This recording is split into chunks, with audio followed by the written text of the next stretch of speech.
this question I had for you.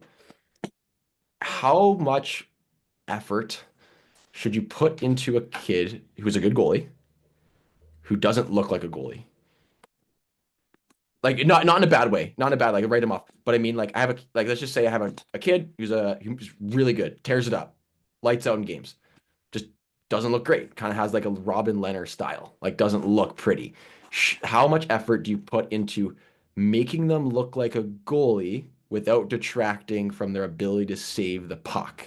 Because I don't want them to overthink everything and make them overly technical, but I also want them to pass the eyeball test. Oh, that's a good question, Philly. You're hard hitting question today. Uh, okay, so Or do you want to save that for another pod? no. I think well, we're in it now. Okay. Um, okay, so I would say is I've had these guys, and usually if they don't pass my eyeball test, and I mean this goes back to kind of what I said, if they don't look right or they don't, it's to me tweak their gear.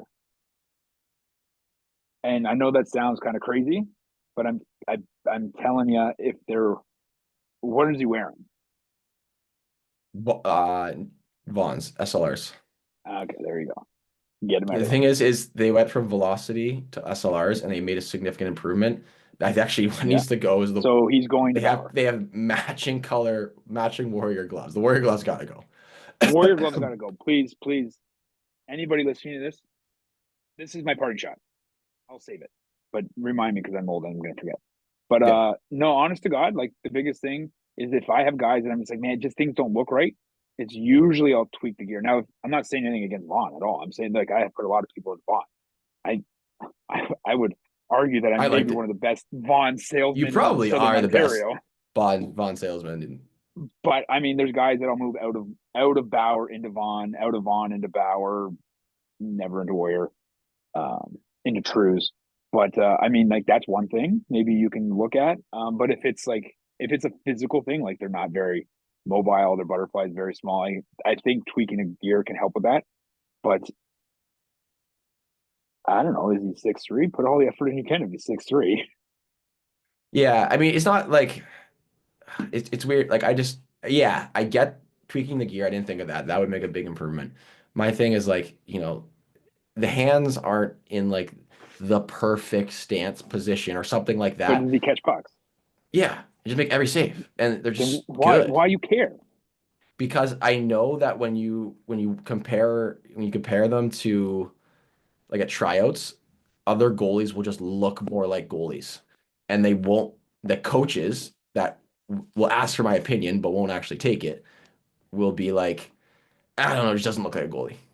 Oh, this just look This bad. just comes back to like using your gear to maximize your frame and maximize the way you look. Like it, I have a couple parents that are frustrated with me because they'll come in with gear and I'm like, you gotta take this back, and they're like, they get mad at me because they're not wearing the right gear, and there is gear that I do not like, and in juniors and intermediates, like there's gear that doesn't work or doesn't isn't designed right. Like I'm sorry for these companies that make it, but we see how many goalies a week, and the gear has to amplify your game. It can't. I mean, we're goalies because we're attracted to the gear. Like that's the first thing.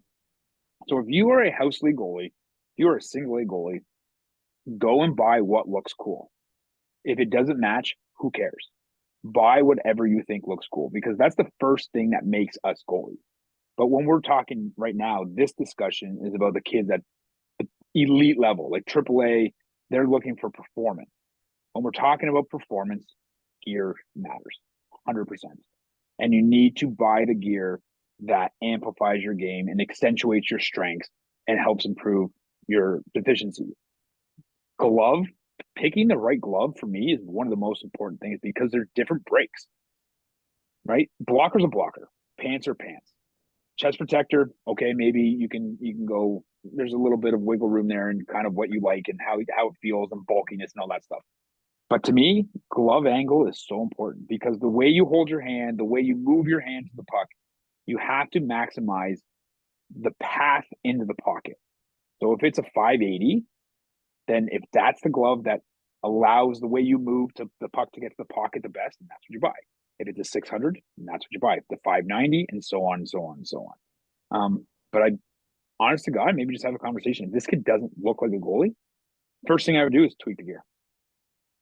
It's expensive, but I mean, these guys are already 15 grand in, so what's another two? Yeah, yeah, that's true.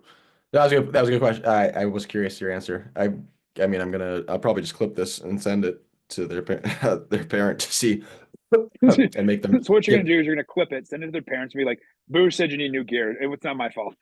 Yeah, Bush said it. Also, here's my 20% off Goalie Monkey code, link in bio. Just yeah, no, that's a good thing because that's my biggest concern for them is I was like they're tearing it up and they're tearing it up in double A. They missed out. Like I know double A is double A, but they are just and even when they get on with triple A's, like I think that they're starting to outpass but they're my triple A goalies at that level. And the problem is they just don't look pretty, and it's hard. It sucks because I want And because they're then you just so also good at have to some pucks. you got to tell coaches like ones that you're trying to sell the kid on. You got to get those coaches to be like, go and watch 3 or 4 games. Like you won't care Yeah, that's what what he looks like when he's winning you games. that's what I've been saying. Like they're in our organization, so it's easy to watch. But I just said because they ask, and I just say like, look, doesn't really look pretty, but they're gonna win you a lot of games, and that's usually a good selling point when I talk that they say that to coaches. But coach, we just had a whole podcast about how coaches and old school scouts are. So yeah, switch the gear. Um, your parting Okay, my shot, I'm parting shot. assuming, was My don't wear parting shot Warrior. is to do with gear. Well, no, my parting shot is we're definitely not getting the Warrior sponsorship, so we kiss that goodbye. No, But that ship sailed years ago for me. yeah, is when especially young kids are picking a glove. A lot of young kids will go with a Warrior Junior glove, and the reason they can is because they can close it. That's not a reason to buy a glove. To me, the one benefit to being able to close your glove is for puck handling, and that is it. If you can't close the glove, that does not affect your ability to catch the puck. Your ability to get the puck in the pocket is what catches the puck. My kid cannot close the glove, and neither could Henrik Lundqvist. And they caught everything, and he catches everything. Closing the glove is not the reason that you can or cannot catch a puck. And the Warrior glove design at the junior level closes very, very easily, but the design is horrible. So anybody listening to this, do not buy a Warrior Junior glove. It is a little bit better at the intermediate level, and then at the senior level, it's fine. But just in